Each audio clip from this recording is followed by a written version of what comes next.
بسم اللہ الرحمن الرحیم.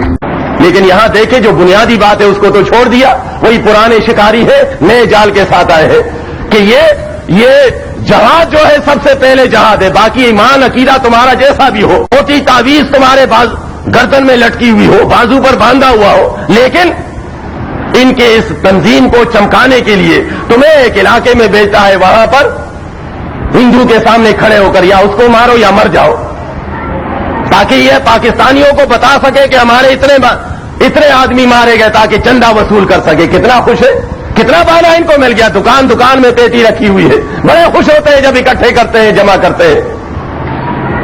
جمع کرنے والے خود نہیں جاتے. نبی علیہ السلام جنگ بدر میں شامل ہوئے, نبی علیہ السلام جنگ احد میں شامل ہوئے, نبی علیہ السلام جنگ خندق میں شامل ہوئے, سارے کافرین شامل ہوتے تھے صحابہ کرام. یہ کیوں نہیں جاتے؟ کیا ان پر یہ فرض نہیں ہے؟ دوسرے جس کا ایمان بھی خراب ہے, 11ویں کھانے والے کو وہاں بھیجتا ہے, مردوں کو معبود بنانے والوں کو وہاں بھیجتا ہے. ایمان خراب ہے, وہاں جہاد کے لیے تم جنت جاؤ گے, کیسے جاؤ گے؟ نہیں جا سکتے. ایمان خراب ہو تو کوئی نہیں جا سکتا. یاد رکھے نبی علیہ السلام کے زمانے میں ایک بدری پہلوان آتا ہے. جب بدر میں جہاد کے لیے نکل رہے تھے نبی علیہ السلام, تو وہ آئے نبی علیہ السلام سے فرمایا, بہادر تھے کہ ایک علاقے کے لوگ ہیں اور شوق تھا ان کو کہ میں لڑوں گا مدینے کی طرف سے, اسلام کی طرف سے نہیں, اپنے ملک وطن کی طرف سے لڑوں گا. نبی علیہ السلام کے پاس آتے ہیں کہ میں آپ کے ساتھ جانا چاہتا ہوں, لڑنا چاہتا ہوں. بخاری کی روایت ہے.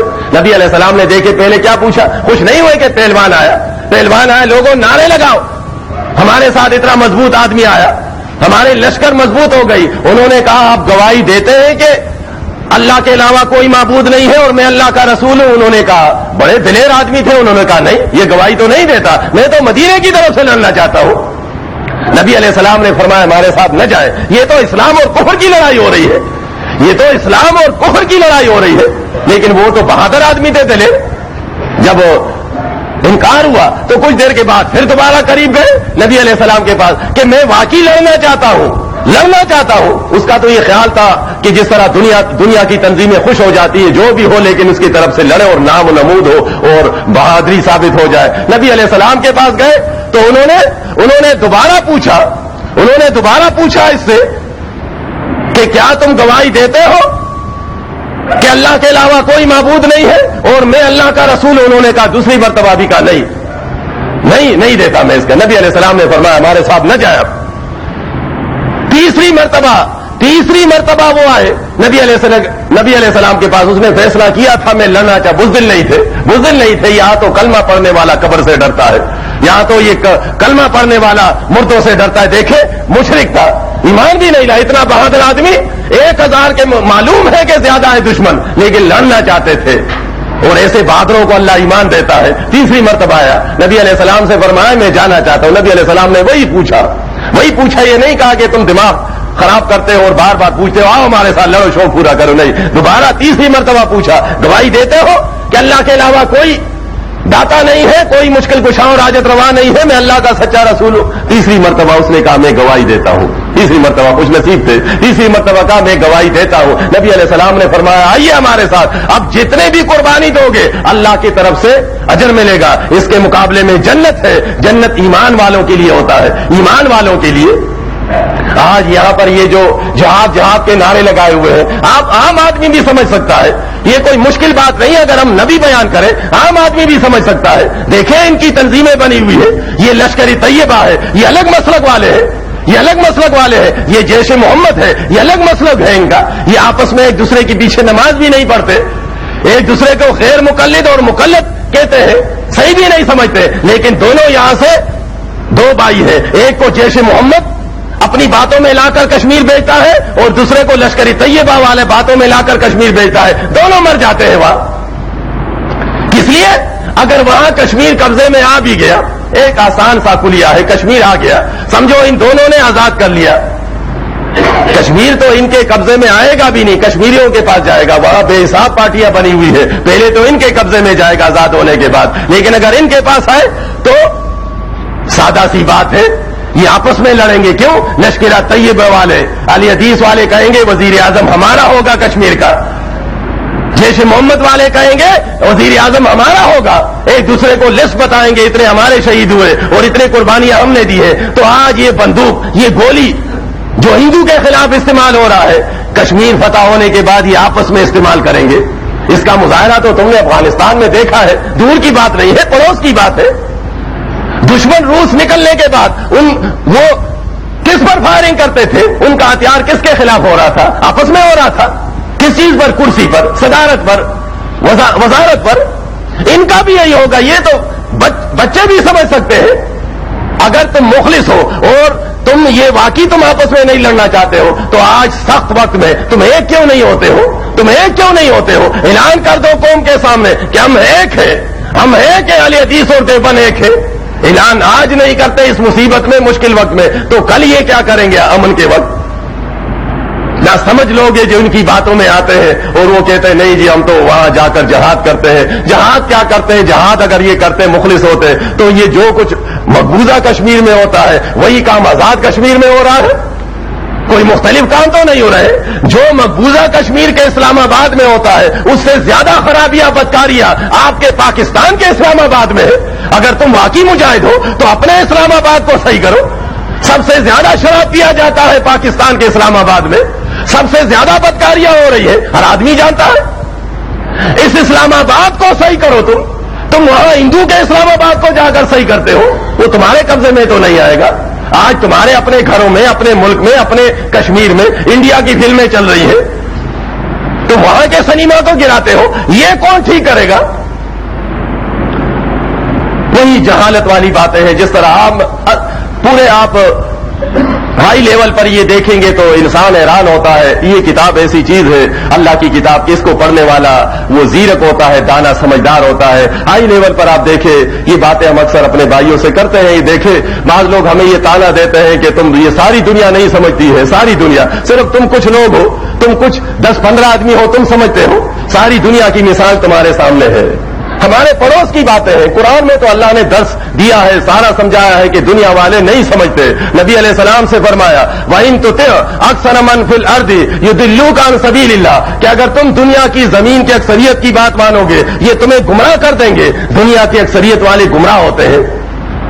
دیکھیں ہمارے پڑوس میں، حالانکہ وہ مسلکی فرقہ پرست لوگ ہیں، ہمارا ان سے مسلکی اور یا مذہبی کوئی تعلق نہیں ہے، لیکن دیکھیں دنیا والوں نے پابندی لگائی راشن پر کہ تم راشن نہ خریدو گے نہ باہر بیچو گے۔ سارے دنیا والے انسانی حقوق والی تنظیمیں ساری خاموش تھی، لکھے پڑھے اور کتنے ڈگریوں والے لوگ ہیں سارے خاموش تھے۔ زندہ انسانوں کے کھانے پینے پر پابندی، لیکن اس پڑوس کے لوگوں نے ہتھوڑا اٹھا کر جب بت کو دکھایا کہ ہم بت کو مارتے ہیں تو دیکھے ساری دنیا اور سارے انسانی حقوق کی تنظیمیں چیخ اٹھی یہ ظلم ہے، پتھر کو مارنا ظلم ہے، پتھر کو ختم کرنا ظلم ہے، اور زندہ انسانوں کو مارنا دیکھیں ساری دنیا کی نگاہوں میں یہ ظلم نہیں ہے، یہ تو انصاف ہے، یہ اقوام متحدہ کا انصاف ہے یہ۔ اور پتھر کو مارنا یہ ساری دنیا نے کہا چیخ اٹھی، اس میں کلمہ پڑھنے والے بھی ہیں، اس میں انسانی حقوق دیکھیں، انسانی حقوق والے خاموش۔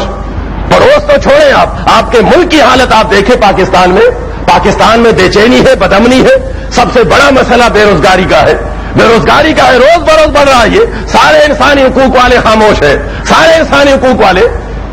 بے روزگاری سے کیا ہوتا ہے؟ خاندان ختم ہوتے ہیں، اس میں خواتین بھی آتی ہے، شوہر کا کام نہیں ہوگا تو خاتون بھی متاثر، بچے بھی متاثر، پورا خاندان متاثر ہوتا ہے، سارے خاموش ہیں۔ لیکن اگر اس ملک میں آپ اسلام کی کوئی بات کریں گے کہ میں اپنی بیوی کو چادر اڑانا چاہتا ہوں، میں اپنی بیٹی کو برقع اڑانا چاہتا ہوں، تو انسانی حقوق والے کتے، یہ خنزیر، یہ سارے اکٹھے ہو جائیں گے کہ یہ ظلم ہے، تم انسان کے خلاف زیادتی کرتے ہو۔ دیکھیں بے روزگاری ہے، مر رہے ہیں، بے انصافی ہے، سارے خاموش ہیں۔ لیکن اگر آپ دین کا کوئی کام کریں گے تو سارے یہ چیخ اٹھیں گے، یہاں سے لے کر ان کے آقاؤں امریکہ اور برطانیہ تک ایک زنجیر بنی ہوئی ہے سارے، یہ اسلام کے خلاف ہے۔ یہ نہیں چاہتے کہ لوگ اسلام کی بات مان لیں۔ اسی طرح نہ سمجھنے کی وجہ سے جو مذہبی پیشوا ہیں بڑے اور جو دوسرے ہیں جو نام نہاد ترقی پسند اور دانشور، افسوس بھی ہوتا ہے بڑے بڑے شعراء آپ دیکھتے ہیں، افسوس ہوتا ہے جب دیکھتے ہیں ہم بڑے بڑے شعراء اور دانشور اور ترقی یافتہ یہ کوئی کارنامہ انجام دیتے ہیں۔ کارنامہ ان کا کیا ہوتا ہے؟ اسلام کے خلاف آزاد قسم کی کتابیں لکھتے ہیں، آزاد